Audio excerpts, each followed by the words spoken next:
A black screen on your Acer Aspire 1 doesn't always mean a failed display or bad hardware.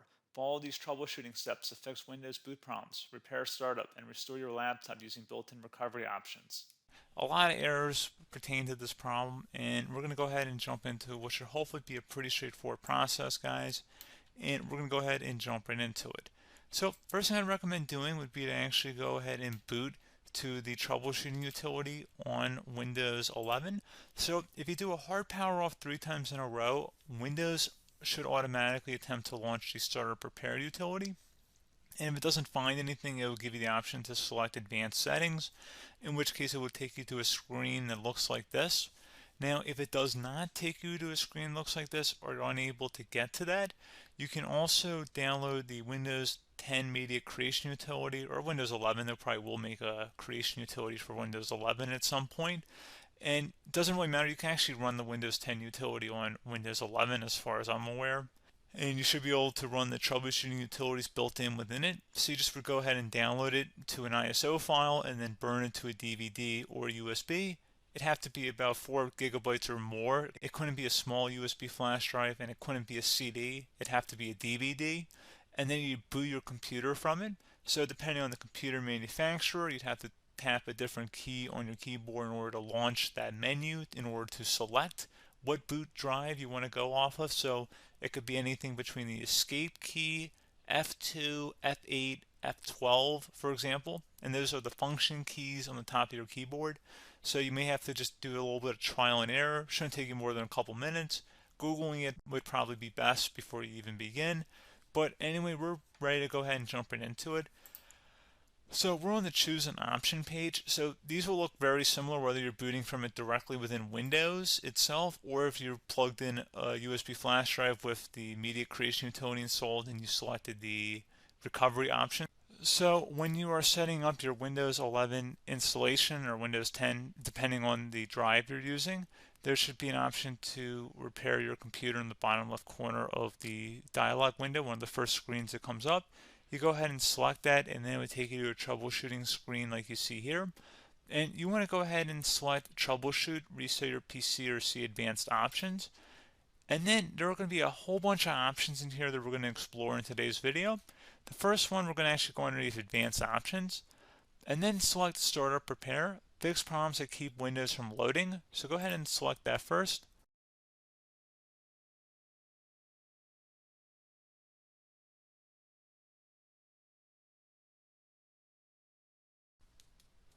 Okay, so you can see it could not repair our PC. That was our first option we could try. Something else, if we go back into advanced options here and then select troubleshoot, we're going to go underneath advanced options again. You can go ahead and actually access safe mode by selecting startup settings. And then if you select the restart button, you have the option on the screen select safe mode with networking, which will give you a key on the screen. It'll tell you which key to press to enter that. I believe it's the F7 key. It'll do that for you. I'm not going to go over that in today's tutorial because I don't really want to go into safe mode, but you're more than welcome to attempt that by going into here and then selecting restart. Again, it'll launch another screen. It'll say what key do you want to press, and it'll give you like 7 or 8 different options, and you want to select safe mode with networking. There's also an option for a command prompt too, but that's going to be something we're going to cover later in this video, and we don't even have to go through that in order to access it. So that's why I'm not going to really push for that, because unless you know exactly what's causing the problem, you probably don't need to go into safe mode. Unless you're trying to recover files, in which case then you definitely can go into safe mode, but we're trying to actually recover our computer here. So I hope that makes sense. Something else we can also try here as well would be to uninstall updates, remove recently installed quality or feature updates from Windows. So if you go ahead and select that, you can uninstall the latest quality updates, which generally is the more day-to-day updates. Feature updates are the less regularly released ones, like the big ones. I would equate it to service packs in like Windows 7 and Windows Vista and Windows XP. So larger updates that occur once or twice a year at most. And the quality updates are more just a regular update. So probably obviously depend, it'll take longer if you're going to try and uninstall the latest feature update versus quality update. And maybe you don't need to go back that far. So just giving you guys a couple pointers with that. Something else you can also look at here, and we're going to jump into the command prompt in a little bit, But you can select System Restore, which will use a restore point recorded on your PC to restore Windows. And this is something I would highly recommend here, guys. So select Next. Assuming you have a restore point saved on your computer, you go ahead and select the most recently created one, and you'll select Next, and then you'll select the drive. You shouldn't actually have to select the drive. You can scan for affected programs, but we're going to keep it all default here, and then we're going to select Finish. So once started, System Restore cannot be interrupted. Do you want to continue? I think we're going to select yes. I don't think we have anything better to do on our computer right now, so just give it a moment here to initialize. It will take a couple minutes to run, obviously depending on how large your hard drive is and how much is saved on the System Restore point. So just give it a couple minutes here.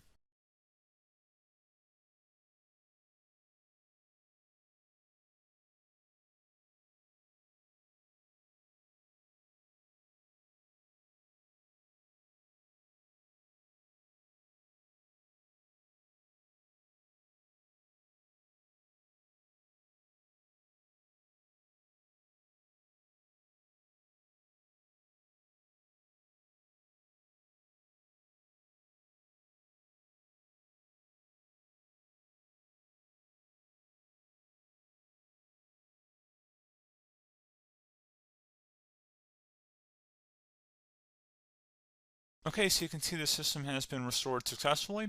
We're going to go over a couple different methods addition to that if that did not work. So I'm just going to pause the video and we're going to start back on the recovery screen that we started with. Okay, so a couple other things we can try here too. If you go back into troubleshoot, you can select reset your PC, while you choose to keep or remove your personal files and then reinstalls Windows. You can select to keep my files, which will remove apps and settings but keeps your personal files. You can also select remove everything, which will remove all of your personal files, apps, and settings. So this is more of a factory reset, this second option here. First option, it should not delete all of your personal files. However, it will pretty much clear most of your programs. And keep in mind, there's no guarantee that your information, number one, is even still available and easily recoverable on your computer to the point that you actually would be able to recover anything.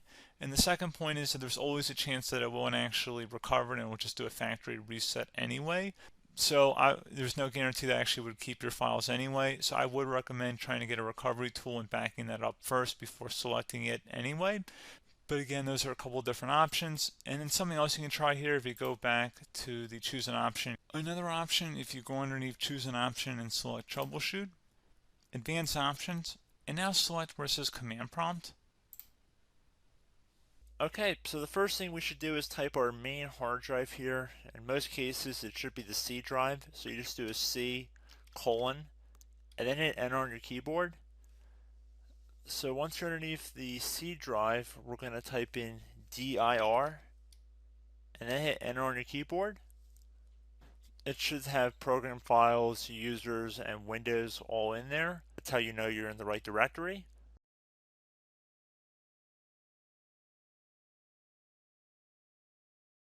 In some cases, it might be the D drive as well, so just keep that in mind.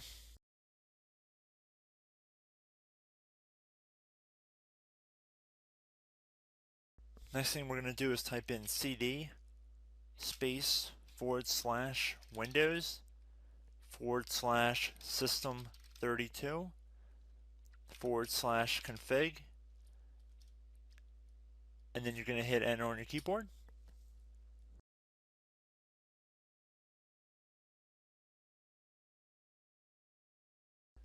So now you're going to type md space backup. If you've seen other tutorials, it might also say to put down md backup. That's because the backup name is pretty common when you want to back something up. So you can name this whatever you want, doesn't have to be backup. So if you've already made a backup folder in the past, you could do backup 1, for example. So once you're done setting the name you want the backup to be called, hit enter on your keyboard again.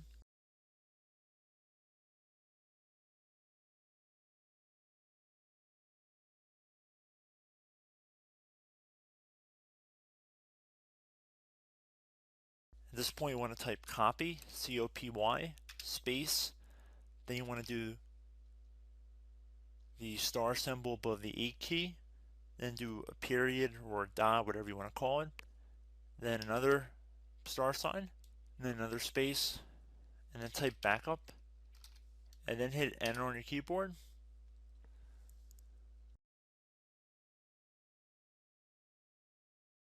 Now you want to type cd reg back, REGBACK,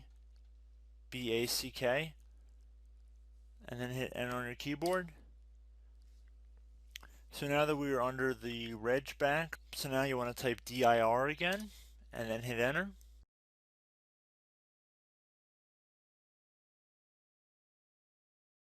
So now at this point we're going to type copy again. So copy, space, star sign, dot, another star sign, space, and then 2 dots. So we're going to type copy, space, star sign, dot, sign, star sign, dot, dot, and then hit enter on your keyboard again. So for overwrite, you want to overwrite all.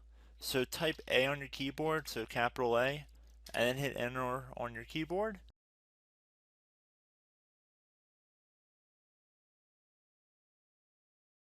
So at this point, you should be good to go. You can close out of the command prompt window, and if you accidentally continue to Windows 10, you should be all set. So I hope one of these 3 or 4 different methods we went through in this tutorial helped you guys out.